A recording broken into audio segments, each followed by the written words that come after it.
그래요. 우리가 쾌 불쾌 원칙에 따라서 우리가 유쾌함을 쫓고 불쾌함을 피한다고 하는 게 일반적인 프로이드가 처음 생각했던 플레저, 언플레저 프린시플, 그러니까 쾌락의 원리인데, 실제 이것으로 설명할 수 없는 현상들을 여기서 두 가지 설명하고 있어요.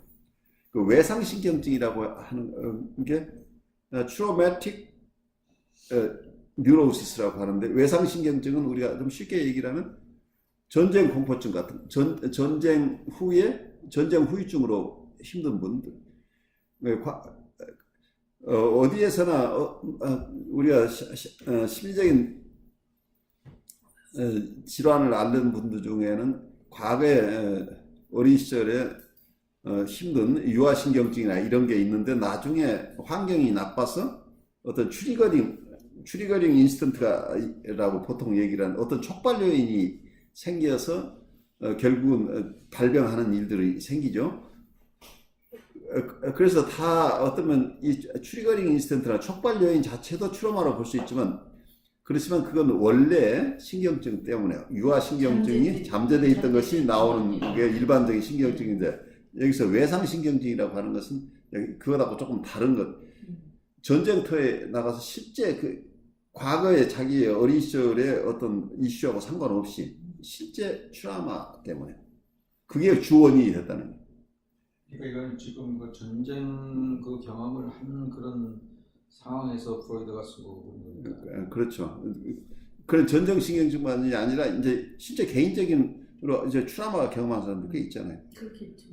어떤 면에서 내가 봤던 친구는 아주 조현병 환자, 심한 환자였었는데, 어느 날 6개월 동안 나한테 아무 얘기 안 하다가 어느 날 갑자기 자기 일생을 다 털어놓는데, 하는 얘기가 무슨 얘기를 하냐면,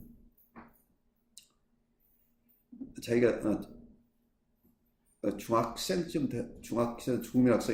중학생이었다고 하는 것 같은데, 자기 어머니가 자기 앞에서 엘리베이터를 타고 내려오다가 엘리베이터에서 압사한 거죠.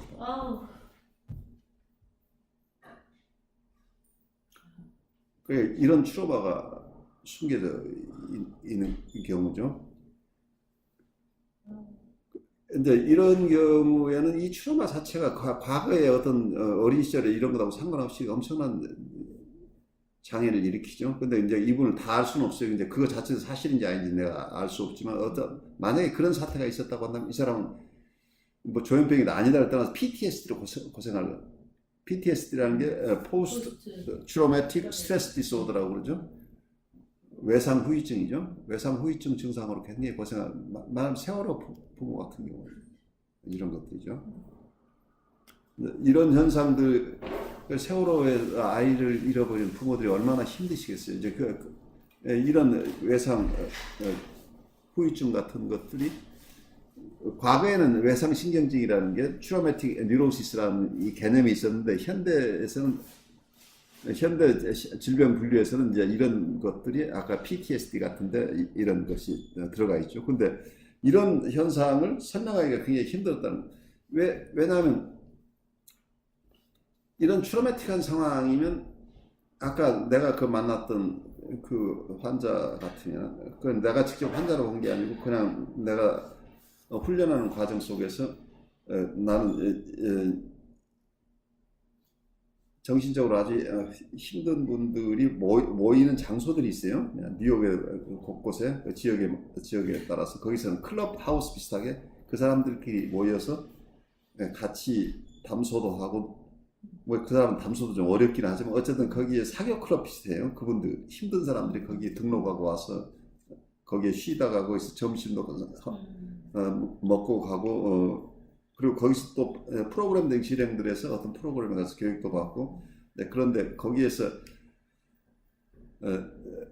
제가 꽤 오랫동안 관찰하는 것,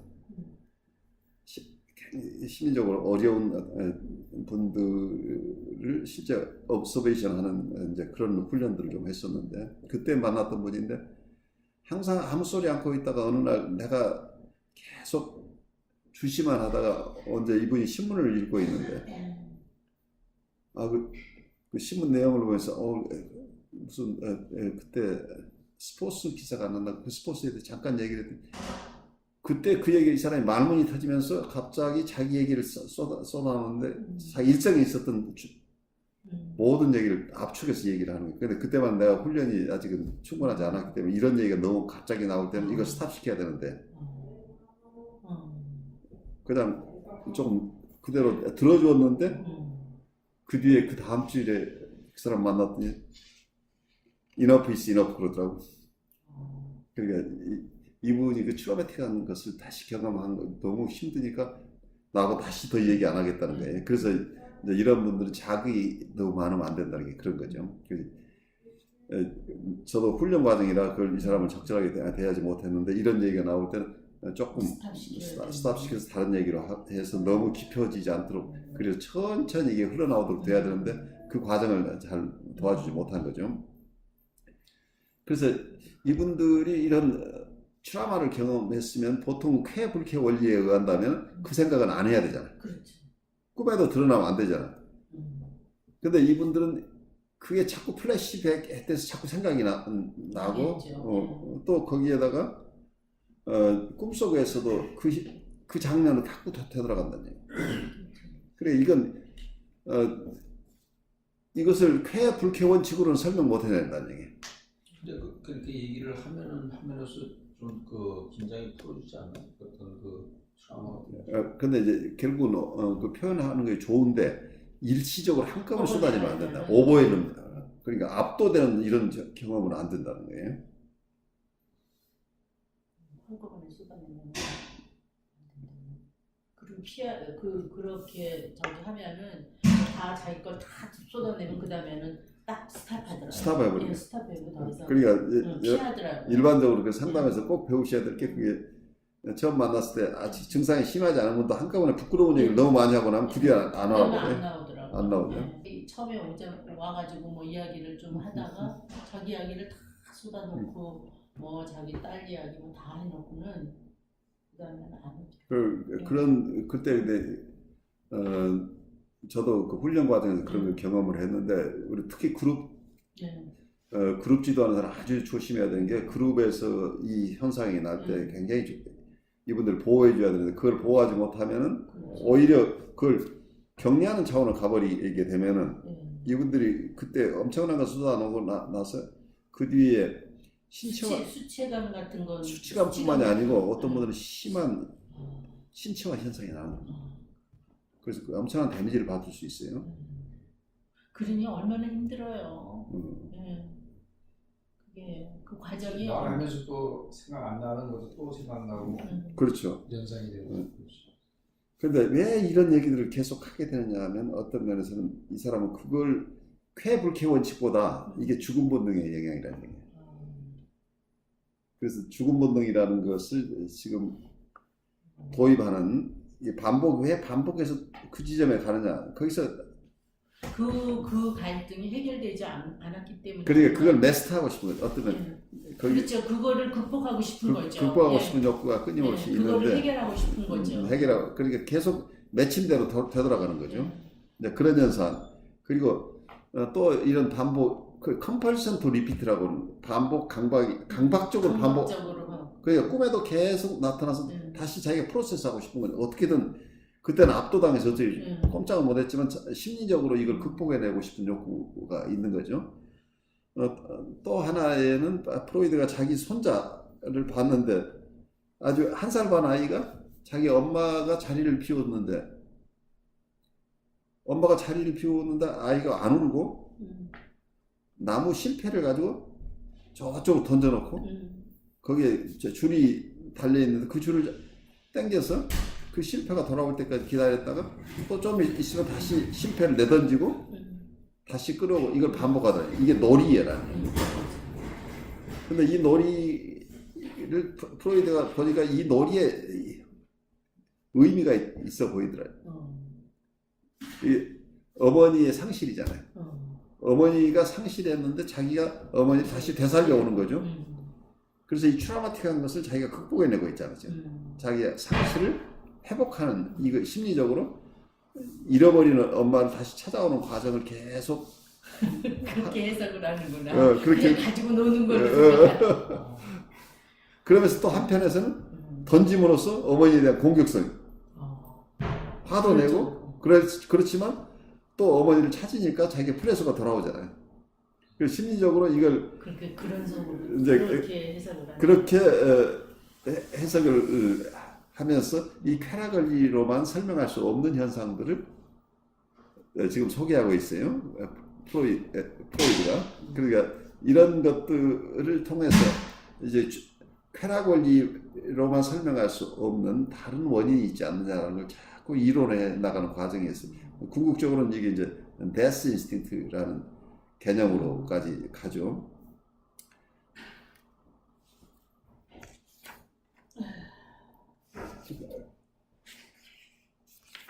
그 다음에 반복, 강박과 전이라는 것도 이게 전이 속에서도 계속 어떤 과거의 것들이 나오죠. 치료를 하다 보면.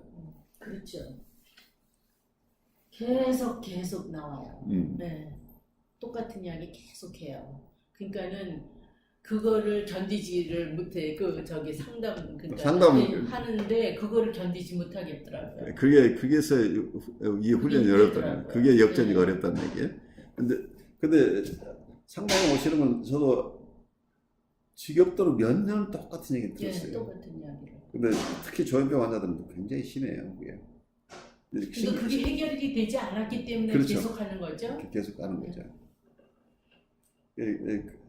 그것을 이제 보는 데 따라서 이걸 반복 강박이라고 데스 인스팅트나 이런 인스팅트 이론으로 볼 것이다. 해석을 할 것이냐 아니면 환경론자들이 생각하듯이 과거에 자기가 보살핌 받지 못했던 그것 때문에 셀프 합직들을 찾고 있다. 엄마를 찾고 있다. 그래서 어떤 저는 환경론자의 견해가 더 타당하다고 봐요. 그런 것 같으네요. 계속해서 반복해서 그 실패하는 시험 돌아가는 거, 나 이렇게 힘든데 나 좀 도와주세요라면 그걸 반복 강박이라는 걸 본능적인 것, 우리의 죽음 본능이다 이런 것이라고 우리 설명하는 것보다는 어쩌면 이분들이 원대상 원래의 자기를 돌봐줘야 할 대상으로부터 받지 못했던 자기의 어떤 서플라이 자기가 칭찬받고 인정받고 사랑받고 했었던 그 경험이 필요한데 자기를 따뜻하게 홀딩해주고 격려하고 지지했던 그 경험이 없기 때문에 이 경험이 없는 한 사람이 성장이 안 된다는 게 이게 참 인간이 오묘한 게 정서적인으로 충분하게 안아주는 환경 그리고 미러잉 해주고 자기를 쳐다봐주는 애정어린 눈으로 바라봐주는 엄마의 눈초리 이런 경험들 충분하게 이런 환경이 없는 속에서는 사람이 인격적으로 성장이 안 되어버린다. 그래서 이분들은 어쩌면 이 결핍 때문에 자기 심리 구조가 형성이 제대로 안 돼 있다는 거예요. 심리 구조가 형성이 안 돼 있다는 얘기는 자기 혼자 살 수 없다는 얘기예요. 그래서 다른 쪽으로 얘기하면 분리개별화가 안 돼 있다는 얘기예요. 왜냐면 아까 제가 말씀드린 대로 어떤 좌절이 있을 때 공격성이 생기는데 이 좌절이 있을 때도 이 프러스트레이션이 적절한 경우에는 엄마가 없을 때는 자기가 대신하잖아. 어떤 면에서 아이가 어느 정도 잘하면 엄마가 항상 옷 입혀주다가 엄마가 좀 자리를 비웠으면 애가 엄마가 없네 그렇지만 자기가 옷을 입어볼 수 있는 이만큼 자기가 어떤 트라우마가 크지 않고 하여튼 결핍이 있으면 자기가 스스로 하게 되니까 자기 심리 구조가 엄마가 자기를 돌보던 기능을 자기 심리 구조에 자기가 할 수 있는 것으로 가져간다는 얘기예요. 그 기능을 엄마가 해주던 것을 자기 것으로 이제 가져가는 거죠. 점차 이러면서 아이가 성장하는 거죠. 그러니까 아이가 엄마가 신겨주지 않던 신발도 자기가 신게 되고 가방도 자기가 혼자 메고 학교도 가게 되는 거죠. 그런데 어느 날 갑자기 지금까지 항상 따뜻하게 해주던 엄마가 지금부터는 너 혼자 다 해? 하고 쳐다보지도 않고 냉정하게 아이에게 대하기 시작 아주 훈육적으로 제대로 안 하면 매질하고 하고 이렇게 갑자기 대상이 바뀌어 버린다고 하면 애는 자기가 준비가 안 돼 있는데 어느 날 트라우마로 경험해 버리는 거예요. 이 트라우마틱한 상황에서는 심리 구조가 형성이 안 된다고 봐요. 그래서 이 트라우마가 어렵다는 얘기예요. 결국은 아이가 성장하기 위해서는 좌절이 필요한데 좌절이 최적의 좌절이 아니고 지나친 좌절이 이게 트라우마죠. 아이가 감당해낼 수 없는 거죠. 아이가 정상적으로 발달할 수 있는 선을 넘어버린 거예요. 그 아이가 오버웰럼 돼서 압도당해버리는 상황. 그 아이로서는 어떻게 할 수 없는 상황이니까 결국 이 아이는 자기가 어떻게 할 수 심리 구조가 성장하는 게 아니고 결국은 원래 셀프 아버지 자기 대상인 엄마가 자기 아이한테 충분하게 해주지 못한 게 있으면 이 최적의 좌절을 겪으면 자기가 점차 엄마 역할을 다 배워가지고 자기가 이제 독립해 나가는데 이게 그 준비가 안 돼 있는 상태에서 트라우마틱하게 자기가 세퍼레이션 돼버리거나 강제로 찢겨 나왔다고 한다면 분리기 해배라가 준비가 안 돼 있는데 너 혼자 살아 하고 내버려 뒀다. 아니면 처음부터 어떤 사람은 어벤던먼트가 일어나서 그냥 자기는 거들떠보지도 않는 이슈 속에서 살아온 사람도 얼마든지 있죠. 아니면 아주 자기가 기억하는 최초부터 자기 부모는 자기를 매질하는 사람으로 기억나는 사람도 있는 거죠. 이런 상황 속에서는 원래 셀프 아버지 자기 대상이라고 하는 분이 자기에게 공급했어야 될 양육적인 환경을 경험하지 못했기 때문에 이 경험이 누군가에 의해서 다시 이루어지지 않는 한 발달된 인격을 만들어낼 수가 없다는 얘기예요. 왜냐하면 자기 심리 구조가 아직 어린아이 구조에 있기 때문에. 그러니까 결국은 수양 엄마가 필요하잖아요. 이 엄마 원래 엄마가 해주지 않았던 것을 해줄 대상을 만나야 이 사람이 살아난다. 그래야 그때부터 현대 정신분석적으로 얘기하면 심바이오시스 경험이 일어나요. 심바이오시스라고 하는 게 공생 경험이죠. 엄마가 충분하게 자기를 사랑해주고 안아주고 자기가 원하는 것을 정서적으로 다 수용해주는 이런 환경 속에 있으면 그러니까 어떤 식물도 어느 정도 숙성이 되면 알아서 이렇게 이제 과일이 익는 것처럼 자연스럽게 아이하고 관계에서 충분한 보호해주는 환경 속에서 잘 자라면 나중에 혼자 이렇게 독립할 수 분리개별화가 자연스럽게 되나가는데 이게 안 된 상태에서 몸만 커져버린. 그러니까는요. 그게 아이들 기를 때 있잖아요. 그게 구체적으로 뭔지를 모른단 말이에요. 모르죠. 예, 구체적으로 뭔지를 모르는 거예요. 그러니까 거기서 오는 그 미스테이크 엄청나게 클 수 있는 거죠.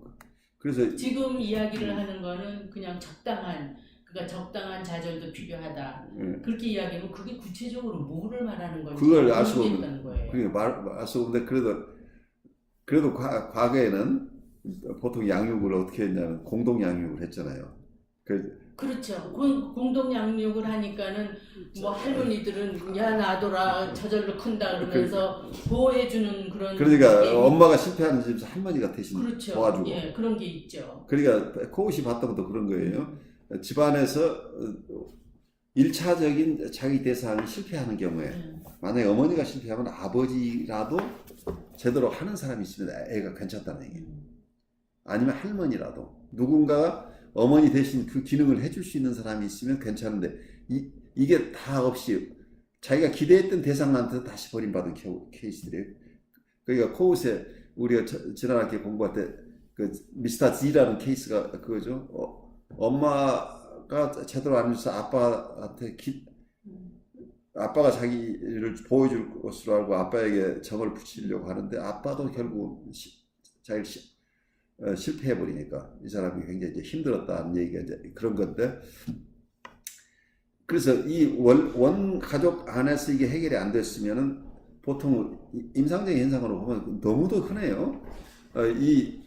이게 충분하게 양육되지 못하신 분들은 원대상에서 이렇게 어려우면 대부분 이제 그분들은 계속 살면서 학교를 가도 어느 선생님이 자기를 도와줄 것인가.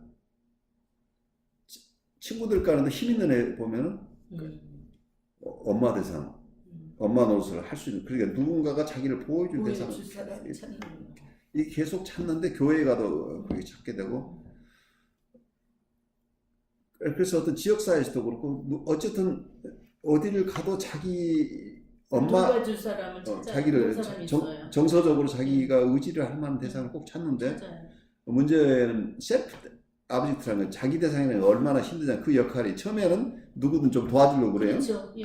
이 사람도 자기가 도움이 필요하니까 굉장히 이제 어느 정도 성장이 됐으니까 공손하게 하면서 좀 이렇게 가까이 가니까 처음에는 애정을 가지고 이 사람을 돌보는데, 예. 셀프 아브젝트라는 것은 그 대상을 중심이 아니고 자기 중심이니까, 자기가 필요한 것은 무조건 해주는 것을 셀프 아브젝트라고 치니까. 예. 그래서 이분들이 처음에는 괜찮은 것 같은데 조금 지나면 과다한 요구를 예. 하게 된다니. 예. 그리고 조금 가까워지면 당연히 예. 당신이 다 해줘야 된다고 하니까 이 사람이 자기를 도와줄 그 대상이 셀프 아브젝트를 못 하는 거예요. 그냥 그렇죠. 할 수가 없죠. 그냥 어른스러운 관계로 생각을 했는데, 이 사람이 모든 것을 의지하니까 감당할 수 없으니까 결국은 거의 버림을 받는 거죠. 예. 그러니까 한 번 실패가 아니고 이분은 한 번 계속해서 그래. 계속해서. 이야기가 이야기를 들어보면은 그런 사람이 굉장히 많아요. 어디든지 다 했어요. 근데 그러니까 어디든지 그런 사람이 많을 뿐만 아니라 한 사람의 인생에서 보면 이 사람은 금년에 여기서 어느 정도 좀 먹고 살다가 또 쫓겨나요. 그럼 또 다른 대상, 다른 수양 엄마를 예, 찾아가. 예, 그 수양 엄마는 못 견뎌요. 예. 그러면 전사하고 나면 또 다른 수양 엄마를 예. 찾아. 근데 그게 반복되다 보니까 이 사람은 결국 누구도 자기를 도와줄 수 없는 상황까지 가니까, 상담에 왔을 때 마지막 희망을 가지고 온다는 거예요. 그 상담에 왔을 때 우리가 정말 수양 엄마 역할을 해주지 않으면 이 사람을 성장을 할 수가 없는 거라니. 근데 우리는 상담자도 야 그래도 그렇죠. 어느 정도 너도 네 할 걸 해야지, 내가 어떻게 너를 다 도와줘, 이제 이런 건데, 그러니까 우리가 신경증 레벨에 어느 정도 정서적으로 성장한 사람들을 돌보는 거라고, 프리에더프라는 지점에 아직 초기에 박탈이 심한 사람을 돌보는 것은 기법이 완전히 달라요. 그러니까 이런 사람을 돌볼 수 있는 사람, 프리에더프라는 환자들 돌보는 이론, 특히 현대정신분석이나 셀프 사이칼러지나 이런 쪽의 이론을 충분히 소화하고 있는 사람만이 이걸 가능해요.